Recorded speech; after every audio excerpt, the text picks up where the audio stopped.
Queria começar, e aí eu vou começar aqui pela Nina para a gente fazer a primeira rodada nessa ordem. Quando a gente fala em evolução tecnológica, a gente se acostumou a pensar numa coisa quase que amorfa, assim, né? Tudo muito rápido, muda todo dia, muda a cada minuto.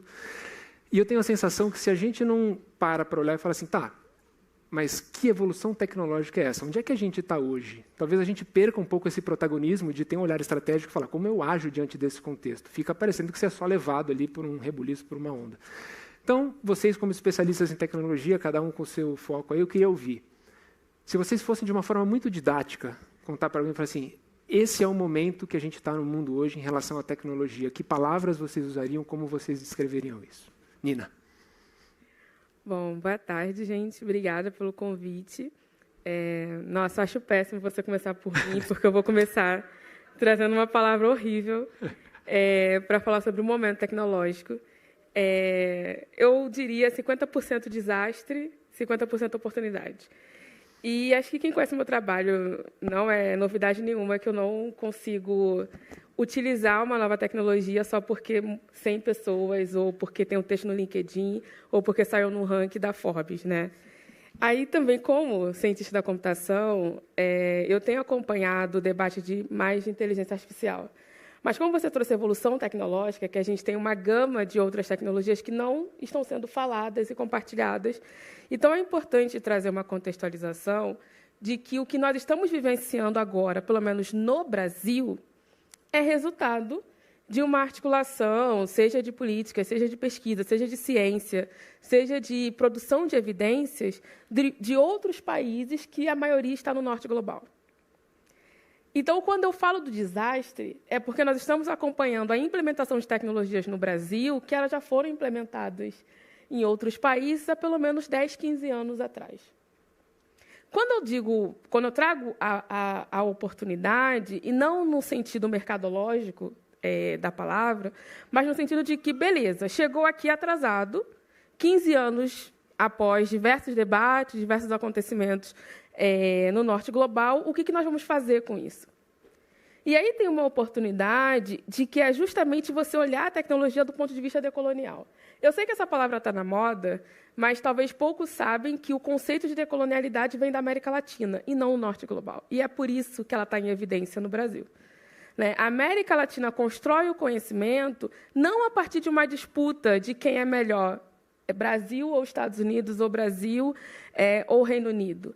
Constrói justamente a partir da valorização do conhecimento local, seja o conhecimento da região norte, que está em evidência agora por causa da COP30, seja do Rio de Janeiro por meio da música. Então, quando a gente traz o conceito de decolonialidade, nós começamos a olhar algumas atividades do dia a dia como parte dessa tecnologia. Então, existe uma proposta de você olhar a evolução tecnológica sem colocar em evidência a tecnologia digital. E existe a perspectiva de você olhar para a tecnologia digital. E aí, quando você olha para a tecnologia digital, nós temos a evidência da inteligência artificial. E aí eu gosto de explicar a inteligência artificial por dois caminhos, ou explicando para minha avó, ou explicando para uma criança de 8 anos. Aqui eu vou colocar vocês na categoria de criança de 8 anos, para ninguém ficar chateado, etc., questão de idade e tudo mais. Então, quando você vai numa feira de domingo, final de semana, se você costuma comprar no mesmo feirante, na mesma barraquinha, ele vai te chamar a atenção. Ele vai falar, olha, hoje você vai querer a banana que você comprou semana passada, vai querer a acerola, vai querer a maçã. Isso nós chamamos de IA preditiva. É a inteligência artificial que ela precisa de um histórico, e ela tem esse histórico. Então, ela vai te retornar respostas com base nesse histórico. Ela já te conhece de alguma forma. Ela já coletou informações de você. Agora, se você costuma tentar sempre renovar um pouco, ir em feiras diferentes, ir em feirantes e barracas diferentes, ele vai precisar te conhecer, certo? Então, ele não vai falar seu nome e não vai perguntar se você quer a mesma fruta da semana passada. Ele vai te oferecer opções. Nossa, você já tomou um suco de hortelã com maracujá e gengibre? Eu já tomei, não é bom. Mas ele vai te dar, ele vai tentar te conquistar. Isso aí é a generativa. Por quê? Ela tem uma base de dados da informação do que é maracujá, hortelã, que você é uma pessoa, que você está ali na feira, e ela precisa fazer correlações novas para saber se ela arranca um sorriso seu ou se arranca o seu dinheiro. Então, a diferença de IA preditiva para IA generativa já coloca um ponto que poucas pessoas estão tendo a oportunidade de estudar e, de fato, se aprofundar sobre isso, de que os resultados eles vão ser diferenciados. E aí existe uma propaganda de que você coloca a IA generativa como algo novo, quando, na verdade, ela está fazendo correlações novas. E aí eu vou precisar ser bem estatística, porque está no meu diploma e eu não posso deixar meus professores assistirem isso depois e falar que eu coloquei um conceito do nada. A IA generativa ela não te apresenta novidades, ela te apresenta novas correlações. Então, eu queria parar por aí, porque a evolução que nós estamos fazendo e caminhando é para novas combinações, e não necessariamente de substituição do que se tem hoje. É você estar pegando o que se tem hoje e você está fazendo novas combinações. Então, assim, acho que a gente colocar isso no debate nos ajuda a ficar um pouco mais tranquilos e imersos nas conversas. Nesse Obrigada. mundo nada se cria, tudo se combina. Dani. Bom, vou começar falando que eu não sou especialista em Sem modéstia. digital e tecnologia. Acho que eu sou bem mais analógica do que não. E que, no final das contas, quando a gente falou sobre o painel, eu fiquei pensando, né, o que é tecnologia? Porque depende muito, né? Quem está por trás da tecnologia? A tecnologia vai salvar, a gente escuta isso, né? E a tecnologia, na área de clima, a gente vem falando, a gente tem que trazer a inteligência artificial, a gente tem que trazer a tecnologia. Mas tem muitos passos que faltam para onde a gente está e o que a gente vai trazer, e o que a tecnologia vai fazer para salvar, né? Então, acho que esse fantasma do a tecnologia vai salvar. Tem uma realidade que a gente vê, é quem está por trás dessa tecnologia, o que ela significa. E aí eu trago para a minha experiência pessoal com tecnologia. Então, eu sou uma pessoa que sempre fui mais conectada com a natureza, muito do esporte de fora. Hoje eu moro ilhada, literalmente, então eu moro numa ilha, estou desconectada. E o que a tecnologia me permite? Conectar.